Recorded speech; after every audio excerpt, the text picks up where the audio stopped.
Hello and welcome back to the Watford Way, and kind of like an emergency video because Vladimir Ivic has got sacked after just 4 months in charge, and we've appointed a new manager. Now forgive me if I get the pronunciation wrong, but I've never heard of him in my entire life. I'm not going to pretend I do.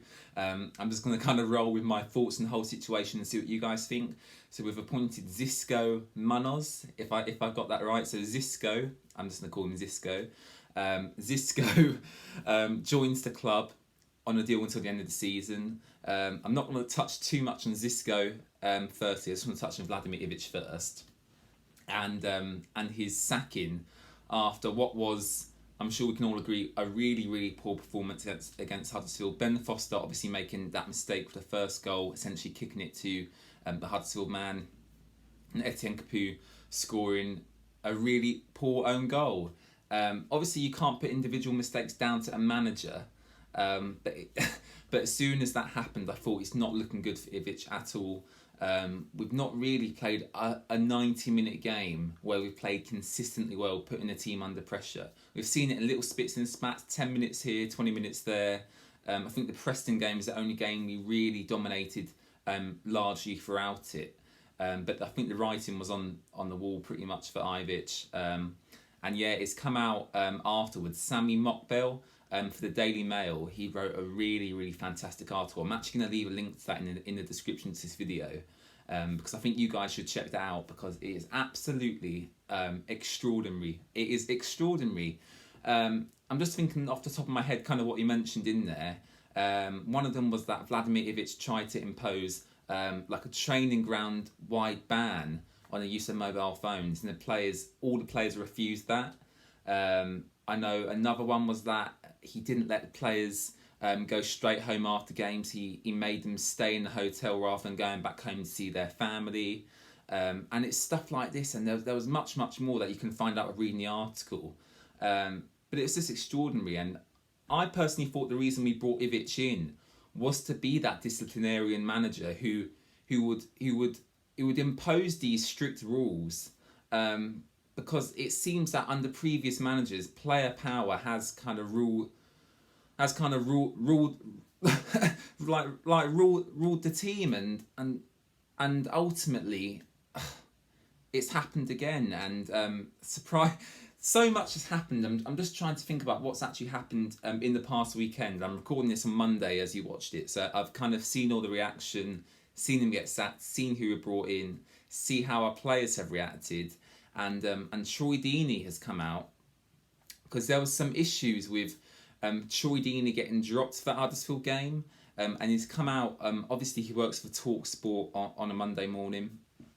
He does a TalkSport show between 6 and 10 a.m, I believe, and he kind of come out and said that Vladimir Ivic called him in to have a chat with Deeney. He was having a massage, so he basically said he'll go in after his massage. Vladimir Ivic wasn't there, so Troy went, all right, let's go and find the manager then. So he went to the canteen, the manager was there, but Deeney said he kind of blanked him. And then obviously Deeney didn't play throughout the game at all against Huddersfield, didn't even warm up. And then he said after the game he was driving home, and it popped up on his phone that he'd been fined for a disciplinary issue. And he kind of said, what disciplinary issue? And the guy interviewing Troy in TalkSport said, like, are you the reason that Vladimir got sacked? And he said, absolutely not. As far as I'm aware, basically it was the owner's decision. And Gino and Scott were both at the Huddersfield game, and we've kind of seen in previous seasons that when the board of directors and the whole gang kind of turn up for games, the writing's on the wall.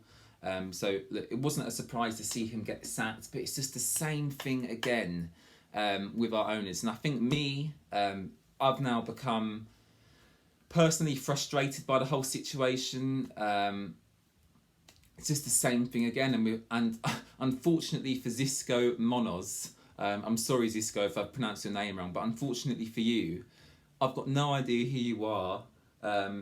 You've only managed 11 games in your entire managerial career. You're 40 years old. He doesn't even have the right coaching qualifications to manage in the Premier League if we get promoted. So again, if that's a situation that arises, we'll then have to look at another potential change there.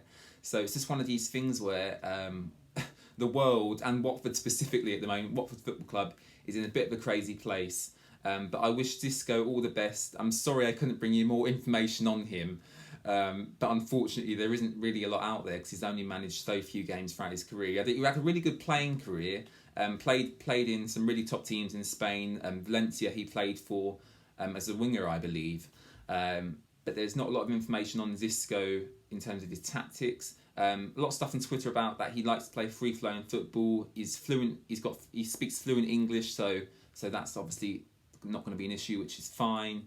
And yeah, apparently he's a really good laugh, but he also is quite strict as well. So I think for our players seem to not like draconian rules. The ban on phones at the training ground, I don't personally see the problem with. I don't know what you guys think, but in any normal place of work, I couldn't sit on my phone all day. It's just not something you do, and I'm sure Vladimir Ivic did that. Intending for it to be a good thing, but obviously the players seem to have rebelled against all his rules, and unfortunately for Vladimir, it's easier to replace one manager than it is 22 or 23 players.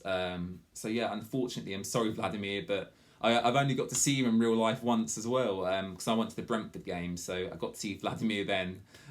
Maybe it's me, maybe I'm the unlucky charm. I go to a game finally and he gets sacked. But yeah, it is what it is. Hope you guys are doing well. The week I'm recording this, it's Christmas on Friday, so I wish you all a very, very Merry Christmas. And I want you to stay safe, of course, as well with your families. Got a couple of videos coming up for you as well.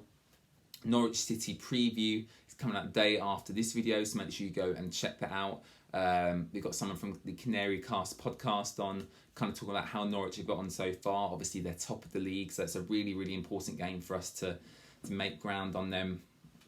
And I've also got an interview, really long interview, a 40-minute interview with a American Watford fan as part of our Away Day series, and that's coming out on Wednesday evening, so about 5 p.m. UK time on Wednesday evening, so I look forward to that. So again, thank you very much for watching, and enjoy the videos this week, enjoy your Christmas, and I'll catch you next time when hopefully we're talking about another Watford win. So thanks guys, and see you later.